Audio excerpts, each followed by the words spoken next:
안녕하세요. 3년 전 초고속으로 이혼을 하고 현재는 재혼까지 성공한 30대 여성이에요. 얼마나 빠르게 이혼했는지 궁금하신가요? 결혼 1년도 안 돼서 이혼했어요. 사랑해서 결혼했으면 3년은 버틸 법한데 그게 안 될 정도로 힘든 생활이었거든요. 이혼을 하고 나니 결혼에 대한 제 생각이 많이 바뀌게 되더라고요. 모든 이혼에는 이유가 있고 그 사람만이 가지는 고통이 있다는 것도 알게 됐죠. 지금 생각해보면 다 지난 일이지만 잊혀지지는 않아요. 그때 스트레스와 아픔은 조금 희석됐고 돌이켜보면 잘 빠져나왔다는 안도감이 더 크죠. 저와 남편은 소개팅으로 만났어요. 소개팅에서 우리가 같은 고향 사람이라는 것을 알았을 때는 정말 놀랍고 설렜어요. 본가도 서로 멀지 않다는 것을 알았을 때는 그냥 운명이라고 생각했어요. 얼마나 좁은 시야인지 나중에서야 깨닫게 됐지만 이때는 전혀 몰랐어요. 그렇게 결혼 이야기가 나왔을 때 같이 고향에 내려가서 살자는 이야기를 꺼냈어요. 아무래도 고향이 자가를 마련하기 편했고 우리가 전문직이라 직장을 바꾸는데 유리하다는 것도 선택에 한몫을 했죠. 그런데 본가와 가까워지니 점점 시모와 시부의 간섭이 들어오더라고요. 어느 정도는 예상했던 바였어요. 사실 결혼 전에도 저희 친정아버지가 집에서 쉬고 계신다는 이야기를 듣고 시댁에서는 무척 싫어하셨어요. 일도 안 하면서 사는데 사치스럽게 산다고요. 저는 제가 버는 만큼 쓰기에 그리 사치스럽게 보이지 않아서 결혼할 수 있었던 건지도 몰라요. 사실 저희 아버지가 돈을 많이 벌어두셨지만 남편이나 시댁에는 이야기한 적도 없었어요. 제가 잘 버는 것도 아니고 그 돈이 제 것이 될 거라는 생각도 안 해봤거든요. 시부와 시모는 남편의 큰 삼촌 명의의 상가 1층에서 음식점을 하고 계셨기에 일을 하지 않는 아버지에 대해 언제나 쓴소리를 하며 가끔씩 무시하는 발언을 하시곤 했어요. 그 발언도 제가 집 살 때 돈을 반이나 부담한 걸 아시고는 쏙 들어가 버렸죠. 결혼과 동시에 들어갈 집은 구식 아파트였지만 고쳐서 쓰기에 좋은 조건인 집이었어요. 일단 금액이 싸서 나머지를 리모델링비로 쓸 수 있어서 더 좋았어요. 그런데 이 구옥이 문제를 일으키게 될 원인이 될 줄이야. 그때는 정말 상상도 못했어요. 리모델링 업체를 알아보고 있는 도중에 시모에게 전화가 와서는 남편과 함께 시댁에 들리라고 하더라고요. 그리고 4명이 한데 모이자 시부가 말을 꺼냈어요. 니들 집 리모델링 하려는 거면 괜한 돈 쓰지 말고 이 아버지한테 맡기거라. 집에 그렇게 돈 쓸 필요가 뭐 있어? 웬만한 거는 나랑 네 어머니가 다 할 수 있어. 남한테 큰 돈 주지 말고 그 금액 반에 내가 해주마. 아버님께서요? 이 여름에 힘드실 텐데 그냥 전문가에게 맡기는 게 낫지 않을까요? 가게 일도 있는데 저희 집 때문에 일하시게 만드는 것도 죄송스럽고. 저는 최대한 간곡하게 돌려서 거절의 의사를 내비쳤어요. 전등 하나 고쳐 끼우는 정도가 아니잖아요. 집 장판, 도배, 몰딩, 싱크대, 화장실까지 싹 바꿔야 하는데 평생 가게 일만 하셨던 분이 잘할 수 있을 거라는 믿음이 거의 없었거든요. 그러나 제 이런 마음도 모르고 남편은 얼씨구나 좋다 하더라고요. 아버지가 해주시면 저희야 좋죠. 돈도 적게 들면 저희한테도 이득이고요. 자기야, 아버님 일하시다가 다치기라도 하시면 큰일이잖아. 이 부분은 좀 더 생각해보고 나서. 그럴 필요 뭐가 있어? 어차피 예산도 빠듯하잖아. 결국 그 자리에서 남편이 선뜻 대답하는 바람에 저는 아무런 반론도 하지 못하고 돌아와야 했어요. 근데 전문가도 아니신데 리모델링 이상하게 되면 어쩌지? 믿져야 본전이지. 어차피 엄청 허름한 집인데 잘 고쳐주면 좋고 좀 이상해도 쓰는 데는 큰 지장 없을 거 아냐. 돈 굳으면 좋은 거지. 원래 2천 예상했었지? 1,000 정도면 돈도 많이 남고 좋지 뭐. 그리고 공사가 시작됐어요. 두려움에 두근대는 제 마음과 달리 시부와 시모는 거침없이 공사를 하시더라고요. 그리고 한 달이 지나고 공사가 끝났어요. 처음 집에 들어갈 때까지만 해도 그럴듯해 보였어요. 그런데 보름이 지나면서 여기저기서 문제가 발생했어요. 안방 도배가 흘러내리고 거실 장판이 쭈그레지는 건 정말 사소한 거였어요. 싱크대가 역류하는 건 어떻게 된 건지 알아볼 수 없을 정도였죠. 그리고 그즘 아랫집에서 저희 집에 찾아왔더라고요. 화장실 쪽에 누수가 있는 것 같으니 확인해봐야 할 것 같다고요. 결국 전문가를 불렀고 공사 어디서 했냐고 이렇게 허술하게 공사하는 사람이 어딨냐며 난리가 났어요. 차라리 그냥 리모델링을 하지 않는 게 나았을 걸 하고 후회가 되더라고요. 결국 이래저래 재공사에 들어가기로 했어요. 하지만 공사 날짜도 당장 잡히지 않아서 그 집에서 며칠을 더 보내야 했죠. 화장실도 제대로 못 쓰고 스트레스 받고 있는 저를 더욱 짜증나게 만드는 건 이 일의 원흉인 시모의 행동이었어요. 시모는 하루가 멀다 하고 제게 전화하기에 바빴어요. 얘, 너 이렇게 입 싹 닦는 거니? 공사해줬으면 공사비를 줘야 할 거 아니야. 어머님, 죄송한데 저희 지금 재공사해야 해서 예산이 빠듯해요. 일단 지금 공사 끝나고 이야기하시면 안 될까요? 재공사? 아주 기가 막혀서. 마음에 안 들어서 재공사하는 거야? 마음에 안 드니 돈도 못 주겠다 이거지? 그런 거 아니에요. 정말로 예산이 어느 정도일지 몰라서 그래요. 변명 같은 건 다 필요 없다. 당장 돈 줘. 너한테 없으면 너희 친정에 이야기해서라도 줘야 될 거 아니야. 이렇게 사람을 아주 쪼아대는데 저는 노이로제에 걸릴 지경이었답니다. 저는 시모의 전화를 끊고 남편에게 전화했어요. 어머님 전화 오셨어. 돈 달라고 하시는데 재공사 비용이 얼마나 나올지 알 수 없는 상태에서는 드릴 수가 없잖아. 그니까 우리 집 상황 알리고 약속한 돈은 반만 드리는 걸로 하자. 어차피 자재값은 우리가 다 냈으니까 수고비로 드리는 건 그 정도면 될 것 같은데. 어때?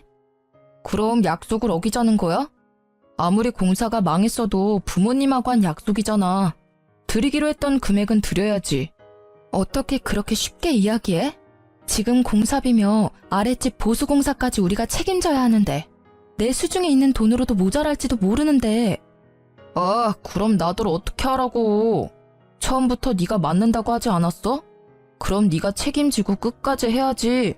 나한테 할 소리야? 처음부터 내가 아버님한테 공사 맡기는 거 싫다고 했잖아. 근데 당신이 그렇게 하자고 하는 바람에 이렇게 된 거잖아.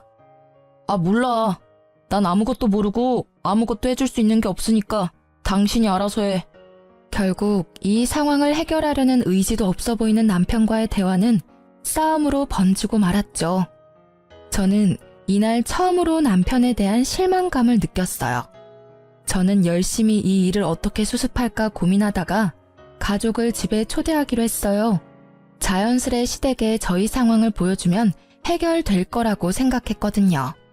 아버님, 어머님, 손 씻으시려면 싱크대에서 씻으셔야 해요. 화장실이 지금 누수로 아랫집이 난리 났거든요. 그리고 싱크대도 물이 역류하니까 물을 살짝만 트시고요. 저는 자연스레 집의 문제를 알려드렸죠. 시부와 시모도 집을 보더니 잠시 당황하더라고요. 당연한 일이죠. 눈이 있다면 지금 집안 꼴이 어떤지 확인할 수 있을 테니까요. 아이고, 집 사서 들어오더니 이렇게 집을 막 쓰니. 세상에 얼마나 험하게 썼으면 집이 이 모양이야? 너 그렇게 안 봤는데 물건을 이렇게 아껴 쓰지 않으면 어떡하니? 저는 너무 당황했어요. 마치 저 때문에 집이 망가졌다고 말하는 시모의 모습을 믿을 수 없었죠. 그때 벨이 울리고 제가 초대한 특별한 분이 들어오셨어요. 오늘 급히 외출계를 내고 요양원에서 나오신 남편의 할머니였어요. 남편에게 급히 부탁해 시부모 모르게 모셔달라고 했거든요. 지금 이 집에 대해 객관적으로 말할 수 있는 분이셨거든요. 노환으로 거동이 불편해 요양원에 계시지만 정신은 아주 말짱하셔요. 할머님의 등장에 시부모님이 더 당황하셨더라고요. 어머님이 어째서 여기에? 내가 못 올 곳이라도 왔어? 뭘 그리 귀신 본 눈깔이야? 아유, 그런 게 아니고요, 어머님. 근데 너희는 이런 집을 집이라고 샀어? 옛날 집 그대로 살기로 한 거냐? 아니요, 저희 공사를 하기는 했는데. 뭐야? 너희 사기당했어? 아니, 집을 이렇게 만들어 놓고는 무슨 공사가 끝났다는 말이야? 아이고, 화장실 좀 봐. 화장실은 또 왜 이렇게 뒤집어 놓은 거야? 아랫집에 누수가 돼서요. 원인을 찾으려고 이래저래 하다 보니. 어떤 놈들이 남의 집을 이따구로 만들어 놓은 거야? 우리 손주가 야무진 줄 알았더니 그런 놈들한테 홀랑 당했어. 이래서 어린 사람들 뭐 할 때는 조심해야 해. 어른들한테 잘 물어서 해야 하고.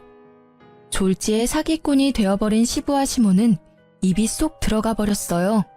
저는 시부와 시모를 생각해서 두 분이 이 일의 모든 원흉이란 말은 하지 않았어요. 그렇게 집들이가 끝나고 시부와 시모는 돈 달라는 말은 한마디도 하지 못하고 그대로 돌아갔어요. 그런데 이번에는 남편이 저한테 따지더라고요. 너 진짜 못됐어.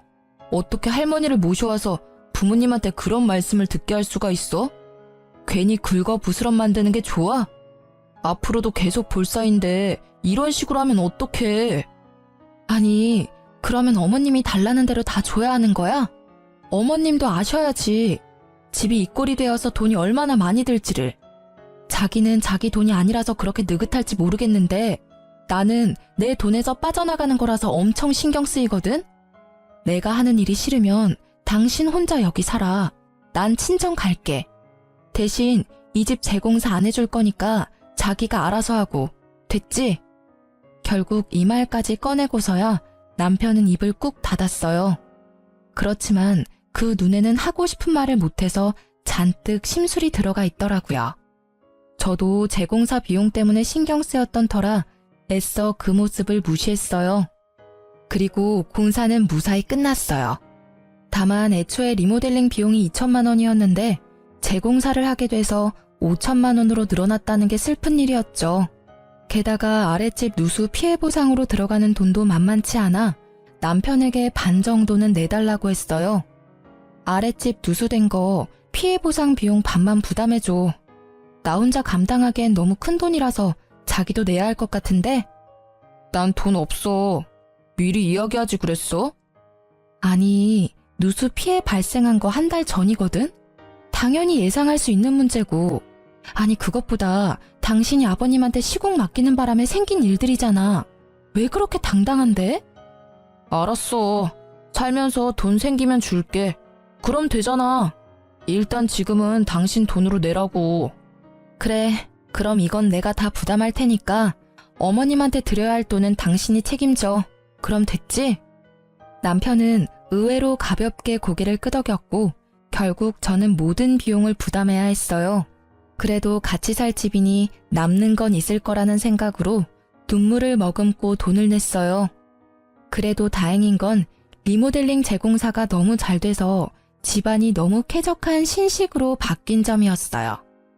그리고 그 사건 이후 시모는 틈만 나면 저를 잡아먹으려고 안달이 난 사람처럼 굴었어요. 제가 일부러 공사비를 주기 싫어서 자신들을 물먹였다고 여기는 듯 했죠. 저는 몇 번을 시모에게 이 문제는 남편과 상의하라고 했지만 제 말을 들을 생각조차 없어 보이더라고요. 그 와중에 집들이의 조모를 소환한 저를 시부가 불러서는 며느리의 자세, 시댁을 모시는 자세에 대해 일장연설을 하셨어요. 너는 그게 문제다. 어른을 모시는 자세가 안 돼 있어. 어떻게 어른이 있는 곳에 더 높은 어른을 모셔와서 사람을 무안하게 만들 수가 있는 거냐? 네가 생각이 있다면 그런 짓은 하지 말아야지. 어떻게 할머니를 모셔오는 그런 발칙한 생각을 할 수가 있어? 네가 며느리가 아니었다면 이렇게 따끔하게 혼낼 필요도 없었을 거다. 다 너를 위해서 하는 말이니 고깝게 듣지 말고. 그 말들이 왜 저에게는 그리 서럽게 들리는지. 억울한 저와는 반대로 남편은 뿌린 대로 거둔 거라며 시댁 식구들을 말려줄 생각도 없더라고요. 저는 이미 결혼에 대한 환상이 깨지고 현실에서 허우적거리고 있었어요.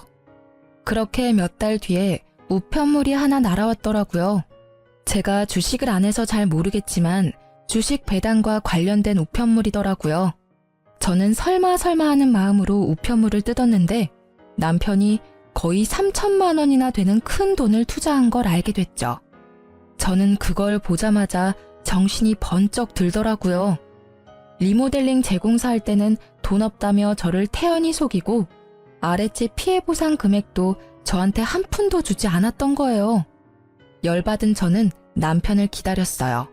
7시, 8시, 9시. 저녁 늦게야 들어온 남편은 평소와는 다르게 정적이 흐르는 집안 분위기에 들어오다가 잠시 멈칫하더라고요. 도둑이 제발 저린다고 제 얼굴을 보고는 슬쩍 눈치를 보고는 제게 오더라고요. 당신 이거 뭐야? 이만큼 돈이 있으면서 나한테 돈 한 푼 안 준 거야? 재공사할 때 돈이 얼마나 들었는지 알지? 그때는 돈 없다 하더니 지금이라도 재공사 비용 절반 나한테 줘. 안 줄 거야. 아니 못 줘. 지금 주식으로 거의 반을 날려서 지금 빼면 손해본다고. 손해를 보든 말든 내 상관 아니야. 나는 당신이 날 속였다는 게 화가 났고 당신에게 돈이 있음에도 내게 모든 책임을 전가해서 돈 한 푼 안 낸 게 화가 나는 거야. 아니, 도대체 이 돈이 어디서 난 거야? 그게 사실은 내 돈은 아니고. 설마 나 몰래 대출받은 건 아니지? 그런 거 아니야. 엄마 돈이라고. 엄마 돈. 뭐? 어머님이 그 돈을 왜 당신한테 주신 건데? 우리 리모델링 할 때 쓰라고 주신 거라고. 아니, 내가 좀 부풀려서 돌려드리려고 했지. 나도 집이 이 꼴이 될 줄 알았겠어? 그냥 진짜 해프닝이고. 야, 그게 더 나쁜 거거든? 너 지금까지 내가 얼마나 어머님한테 시달렸는지 알고 있었잖아. 어머님이 돈 달라고 한 이유가 여기 있었네. 당신 진짜 너무한다. 어머님이 준 돈을 몰래 혼자 꿀꺽한 것도 모자라서 어머님이 달라는 돈까지 나한테 주라고 한 거였어? 저는 그제야 시모가 빚쟁이처럼 제게 돈 달라고 했던 이유를 잘 알게 됐어요. 시모와 시부가 집 살 때 돈 보태준 게 없으니 공사비라도 보태주려고 하셨다고 하더라고요. 남편보다 제가 돈을 더 많이 써서 남편이 집에서 기죽어 살까봐 그랬다는 남편 말에 기가 차지도 않더라고요. 그런데 공사비로 남편에게 돈을 주고 나서 제가 가져온 견적을 보니 생각보다 공사비가 남는 것 같고 쉬울 것 같아 시부 시모가 해주겠다고 하고 돈을 다시 얼마쯤 받아가려고 하신 것 같더라고요. 시모는 아마 제가 그 돈의 존재를 알고 있으면서 그걸 저희끼리 다 가져가서 쓰려고 한 것 같다는 생각을 하신 것 같아요. 지금 당장 그거 정리해서 어머님께 돌려드려. 어머님이 나한테 어떻게 하고 계시는지 자기가 모르지는 않을 거 아니야. 나 계속 이렇게 살기는 싫다고. 제 말에 남편은 수긍하지 않겠다는 듯 입을 꾹 닫고 아무 말도 하지 않았어요. 내 말 안 들려? 하겠다는 거야 말겠다는 거야. 왜 이렇게 나한테 뭐든 다 떠넘기려고 하는 건데? 당신이 사고 쳤으면 당신이 해결을 좀 해. 그러다가 제가 화가 나서 쏘아대자 입을 열고는 되지도 않는 말을 하더라고요. 내가 알아서 하면 되잖아. 정리하라 마라 나한테 명령하듯이 이야기하지 마. 엄마가 나한테 준 돈이지 너한테 준 돈 아니거든? 진짜 재수도 없지. 내 친구는 부자 여친 만나서 결혼해서 팔자 폈는데 나는 이게 무슨 꼴이야. 능력 있는 여자는 바라지도 않으니까 잔소리나 제발 좀 그만해. 이딴 집에 들어오기도 싫으니까. 뭐? 네가 잘못했잖아. 그런데 왜 이렇게 당당한 건데? 이 미친놈아, 너 사이코야? 지금 내가 하는 말 중에 틀린 말이 하나라도 있어? 그럼 나는 전생에 뭔 죄를 지어서 네가 싼 똥 대신 치워줘야 하는 건데 이런 나도 재수가 없는 건 마찬가지 아냐? 부자 여친? 왜 네가 잘나려고는 생각 안 하는데? 나는 최소한 나한테 없는 걸 너한테 바라지는 않잖아, 나쁜 놈아. 제 말에 남편은 또다시 입을 닫더라고요. 저는 그게 더 열받았어요. 자기 말이 틀리다는 걸 인정하지 않는 남편 때문에요. 게다가 부자 여친 운운하는 것 자체가 정말 어이없고 불쾌한 일이잖아요? 아니, 그럴 거면 결혼을 왜 저랑 한 거냐고요. 지가 하자고 해놓고 이제 와서 저런 말을 하는 걸 보니 진짜 짜증이 확 나더라고요. 그리고 며칠이 지나지 않아 저는 또 제 한계를 시험하는 일에 부딪히게 됐어요. 시모가 시댁으로 저를 불렀거든요. 솔직히 이때는 저도 마침 잘 됐다 싶었어요. 가서 이 일에 대해 설명하려고 했죠. 남편이 사고 친 거에 대해서 이야기하면 시모가 이해해 주리라고 믿었거든요. 상식이라는 게 있다면 당연히 그랬을 거예요. 여기까지 잘못된 생각은 아니었지만 제가 시댁을 너무 만만히 봤나 봐요. 제가 예상한 반응이 아니었거든요. 그래, 왔니? 공사가 잘못된 거는 우리도 인정할게. 그렇지만 그거하고 별개로 우리도 일을 했으니 인건비라도 줘야 된다고 생각하는데 너는 어떻게 생각하니? 어머님 말씀이 지당하세요. 그리고 그 부분은 리모델링 비용을 받아간 남편하고 이야기하셔야 될 것 같아요. 저도 어머님이 남편에게 돈을 주셨다는 걸 불과 며칠 전에 알게 됐거든요. 저 모르게 그걸로 주식을 하고 있었더라고요. 그래서 빼서 드리라고 했는데 아직 안 드렸나 봐요. 제 말에 시모의 얼굴이 팍 일그러지더라고요. 저는 왜 시모가 인상을 쓰는지 모르겠더라고요. 너 아직도 정신을 못 차렸구나. 네 시아버지가 하는 말을 그냥 헛으로 들었어. 부부는 일심동체고 남편이 잘못했으면 부인이 책임져야 할 때도 있다고 네 시아버지가 말하지 않든? 그러니까 그 돈이 남편에게 있든 없든 너에게도 책임이 있다는 말이지. 그러니까 돈 달라는 소리도 같이 들어야 하는 거고. 어딜 남편이 가지고 있니 없니 하는 거야? 네 남편이 알아서 잘 쓰겠지. 그거 하나 믿어주지도 못하고 무슨 부부라고.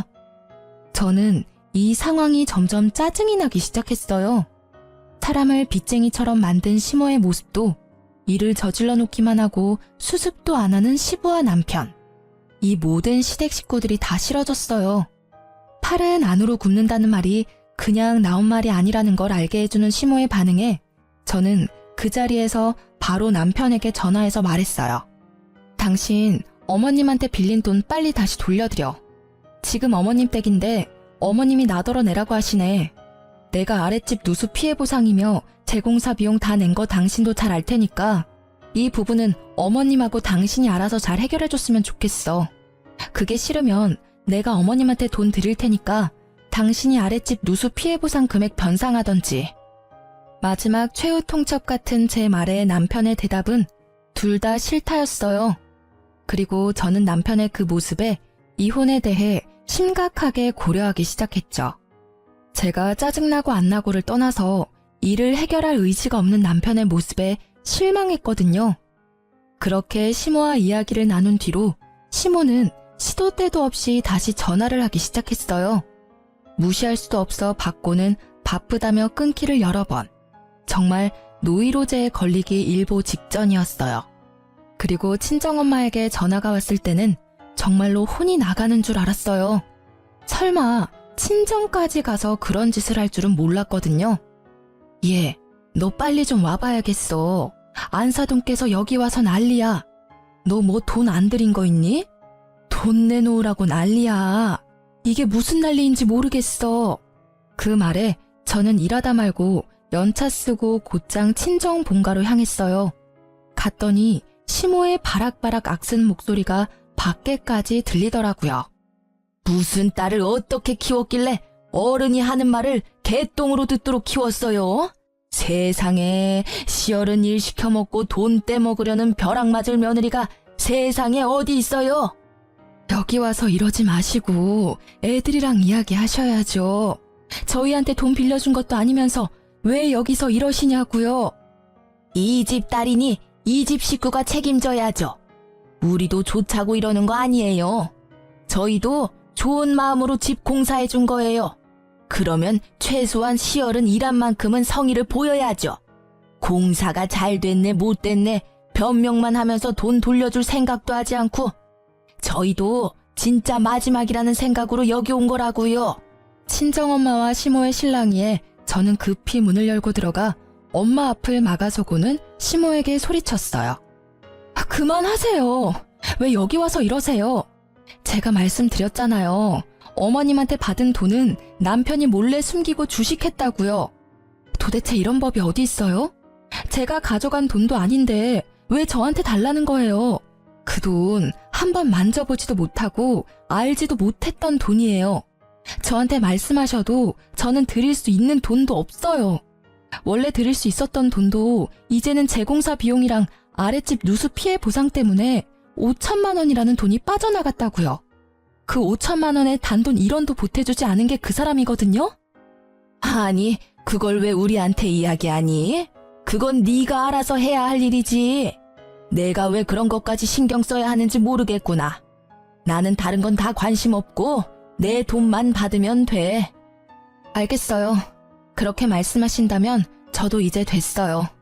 저랑 그 사람이랑 이혼할 테니까 저한테 관심 끄세요. 부부가 일심동체라 제가 책임져야 한다고 하셨죠? 그럼 부부가 아니면 저한테 말씀 못 하시겠네요. 사고를 쳐놓고 남한테 책임을 떠넘기는 사람하고 어떻게 같이 살아요?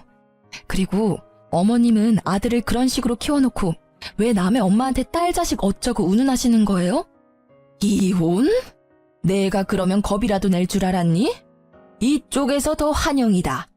이혼하면 위자료는 한 푼도 못 받을 줄 알아. 왜 위자료를 못 받아요? 그 집 살 때 돈도 반씩 냈고 리모델링 비용도 제가 다 냈어요. 집값 오르면 다 제 덕이고 그것도 다 비용으로 재산 분할 가능하거든요? 터진입이라고 말은 얼마나 잘하는지. 그래, 백수인 네 아버지가 잘도 그 돈 받고 좋아하시겠다, 어? 너희가 이혼하건 말건 나는 공사비 너한테 받을 거니까 그렇게 알아. 네 아버지 쓸데없이 몰고 있는 외제차 팔면 돈 좀 나오지 않겠니? 그거라도 팔아달라고 하던지. 아버지의 이야기에 저는 시모의 말을 정정해줬어요. 제가 결혼할 때는 말씀 못 드렸는데 아버지 백수 아니세요.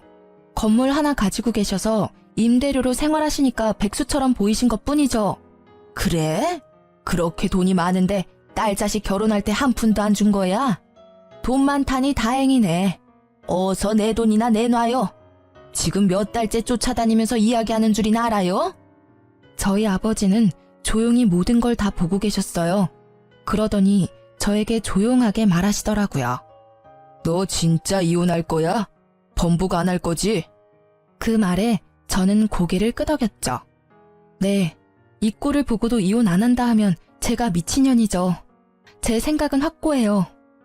제 말을 듣고 있던 아버지가 주머니에 있던 폰을 꺼내들고 어디에 전화를 걸더라고요.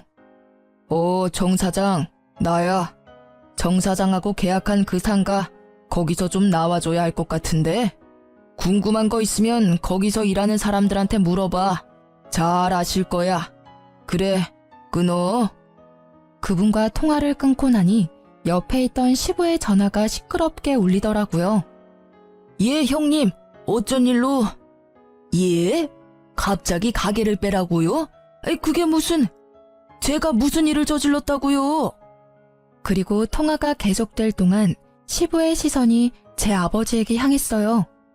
얼굴 가득 사색이 되어 저는 입안이 마르는지 연신 침을 꼴깍꼴깍 삼키면서요. 저는 그제 아버지가 뭘 한 건지 알았어요. 사실 시부모가 일하는 그 가게는 시부의 큰 형님의 명의로 계약이 된 저희 아버지의 건물이었거든요.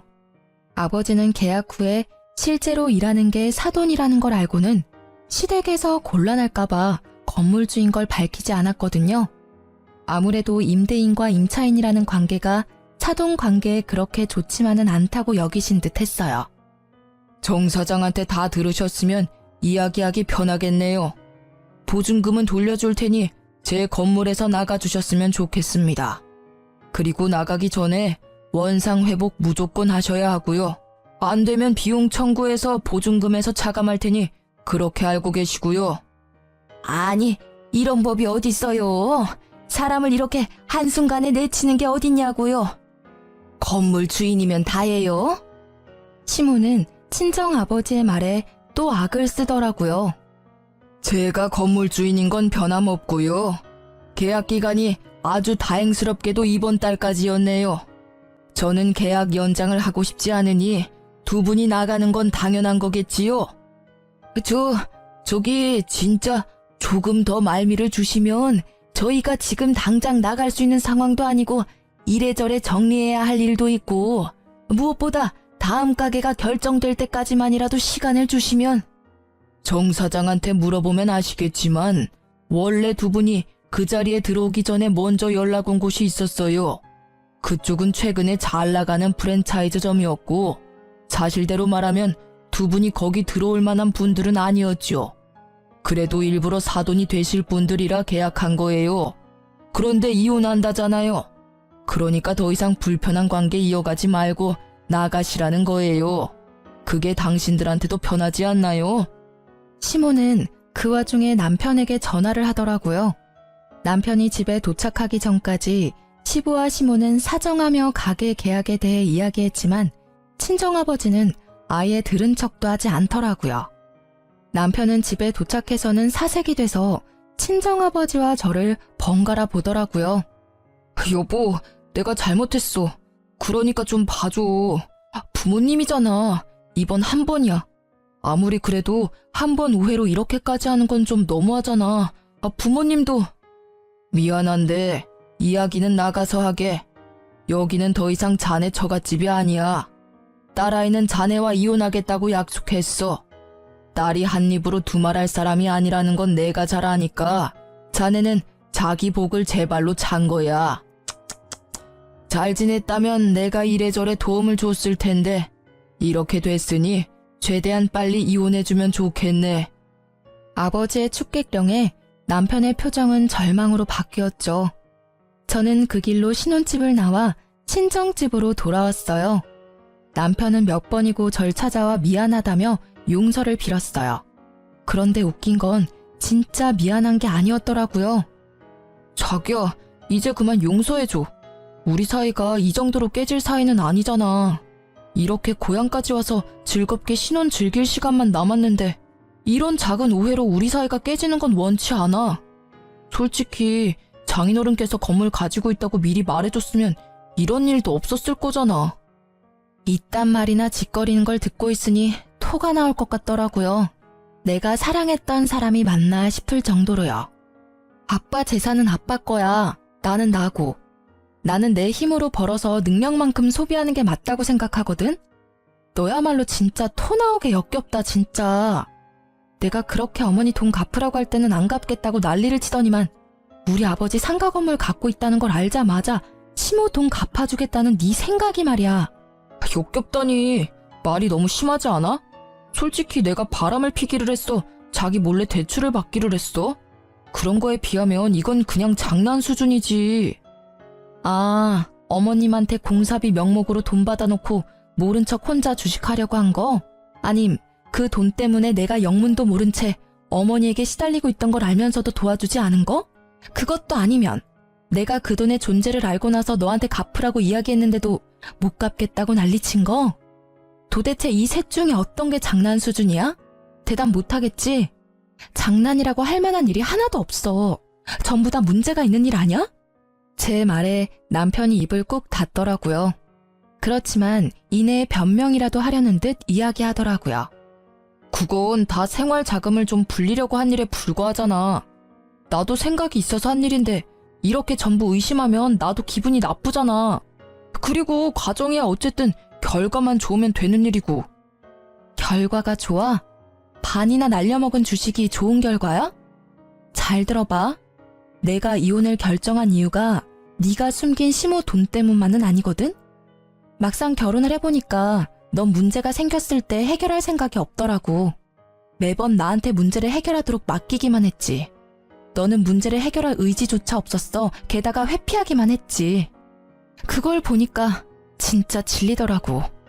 그런데 그것만으로도 이혼 확정감인데 네 어머니는 어떻고? 그 돈 네가 갖고 있다고 몇 번을 말해도 나한테 부부는 일심동체니 남편이 사고를 치면 아내가 해결하는 게 맞는 일이니 말도 안 되는 말만 하시고 가족 운운하면서 어떻게 그렇게 악착같이 날 쫓아다니면서 빚쟁이 쫓아다니는 사채업자처럼 막무가내로 돈을 달라고 할 수 있어? 그게 얼마나 더러운 기분인지 넌 상상도 안 가지? 그러니까 그렇게 태연했던 거지. 다시는 이런 일 겪기 싫고 두 번 다시 생각하고 싶지도 않아. 제 말에 남편은 아무 말도 못하고 눈만 굴리더라고요. 나가자니 제 아버지 앞으로 된 건물이 아른거리고 뭔가 제 말에 반론을 하고 싶은데 입이 10개라도 할 말은 없고 결국 제가 쫓아보내고서야 남편은 터덜터덜 돌아가더라고요. 그 뒤로는 일사천리로 이혼 과정이 진행됐어요. 다행스럽게도 제가 한 리모델링 건으로 집의 가치가 이전보다는 올라서 그 부분의 비용도 어느 정도는 되돌려 받을 수 있었어요. 여기서 짜증나는 건 집값이 오른 걸 남편도 혜택을 받다는 점이었죠. 그렇게 이혼 후 저는 고향을 떠나 다른 지역으로 갔어요. 그곳에서 연애 1년을 끝으로 지금의 남편과 재혼도 했고요. 사실은 사이가 너무 좋은 나머지 혼전 임신에 성공했거든요.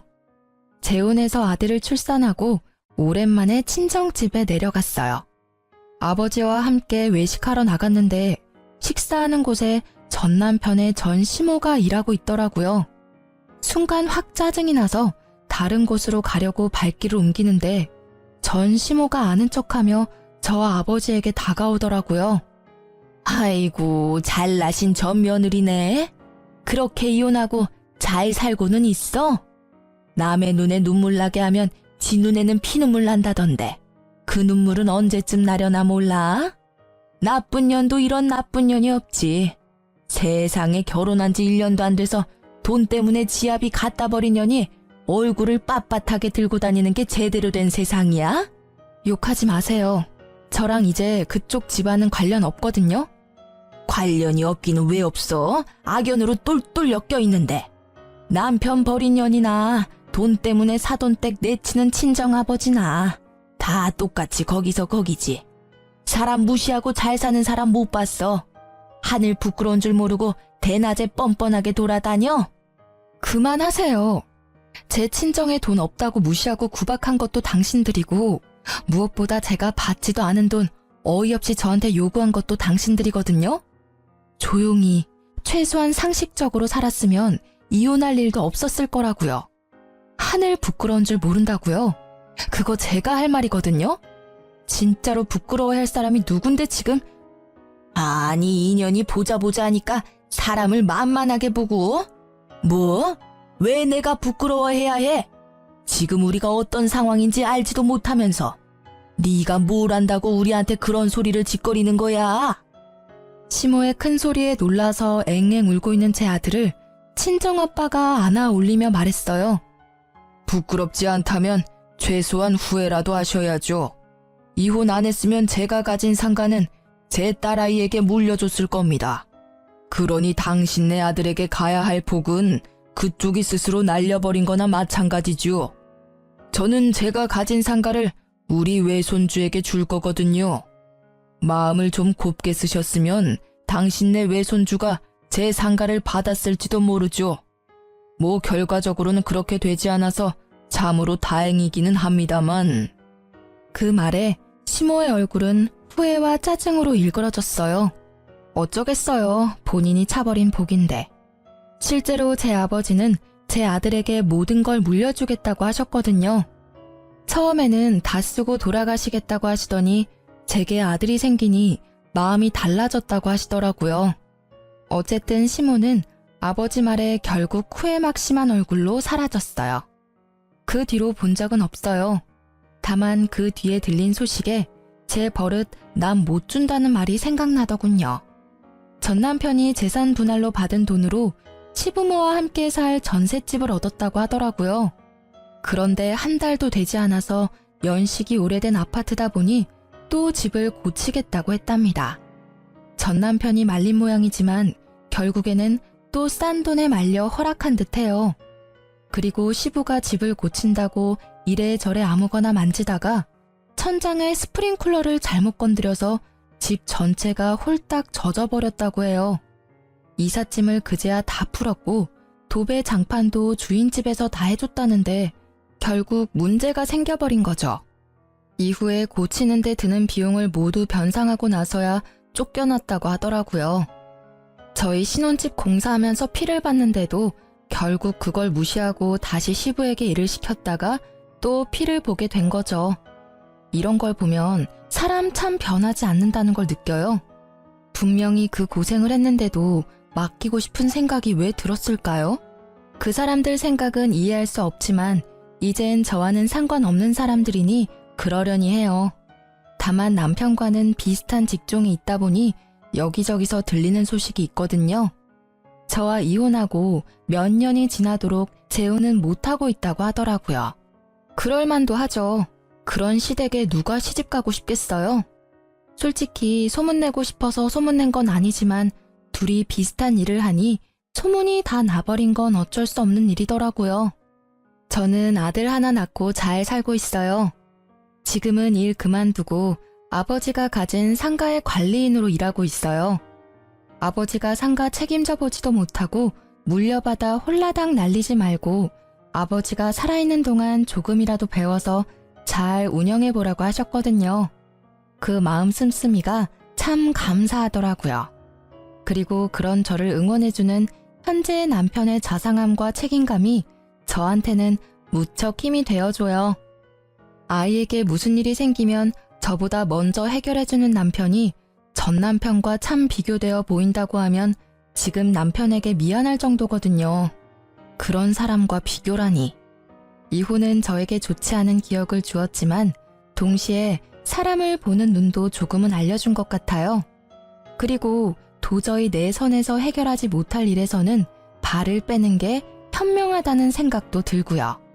만약 제가 사랑이니 뭐니 시간이 지나면 변할 거라는 생각을 했다면 지금의 이 행복한 제가 없었을지도 모르죠. 아이가 있었더라도 헤어짐의 변화는 없었을 거예요. 물론 이해관계가 좀 더 복잡해졌겠지만 책임을 떠넘기기만 하는 시댁과 남편에게 아이를 맡기지는 못했을 거예요. 이렇게 저의 짧은 결혼 기간이 끝났어요. 신혼집 공사부터 시작된 일들이 마침내 제 결혼의 마침표를 찍게 될 줄은 그때는 정말 몰랐지만 헤어지고 나서는 다행이라는 생각이 들었어요. 그대로 있었다면 제가 힘들기만 했을 거예요. 제 사연을 읽고 그럴만했다고 생각하시는 분들도 있고 조금만 더 참아보는 게 어땠을까 하고 생각하는 분들도 계실 거예요. 그렇지만 참으면 참을수록 제 안에서 깎여나가는 것이 분명히 있다고 생각해요. 자존감, 존중, 배려. 결혼은 서로 희생하기만 해야 하는 건 아니라고 생각해요. 적당히 자신도 챙길 줄 알아야 오래 가는 것 같더라고요. 저처럼 짧은 결혼 기간에도 이혼을 고려하시는 분들에게 제가 겪은 일들이 도움이 되었으면 좋겠네요. 들어주셔서 감사합니다.